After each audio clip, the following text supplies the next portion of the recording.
ఇవాళ నుంచి India versus Afghanistan T20 3 మ్యాచ్ల సిరీస్ స్టార్ట్ కాబోతుంది. ఆల్మోస్ట్ T20 వరల్డ్ కప్ తర్వాత మొదటిసారిగా భారతదేశానికి ఆడుతున్నాడు రోహిత్ శర్మ. కెప్టెన్ రూపంలో తిరిగి వచ్చాడు. ఇవాళ మ్యాచ్కి రోహిత్ శర్మతో పాటు విరాట్ కోహ్లీని కూడా ఎంపిక చేసినప్పటికీ విరాట్ కోహ్లీ ఈ మ్యాచ్ ఆడలేదు, సెకండ్ అండ్ థర్డ్ మ్యాచ్లు ఆడతారు అని ఒక ప్రకటన ద్వారా తెలిసింది. అయితే జట్టులో ఫాస్ట్ బౌలర్స్ అయిన బూమ్రాక్ కానీ లేకపోతే సిరాజ్ కానీ వాళ్ళకి విశ్రాంతినిచ్చారు.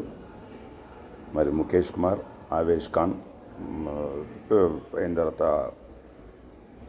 యంగ్స్టర్స్కి అవకాశం ఇచ్చి ఫాస్ట్ బౌలింగ్ ఎట్లా ఉంది వాళ్ళది చూడాలని చెప్పి ప్లాన్ చేస్తున్నారు. బహుశా చాలా క్రూషియల్ ఫేజ్ ఏంటంటే హర్షదీప్ సింగ్ 11లో ఆడడం, వికెట్ తీయడం చాలా ఇంపార్టెంట్.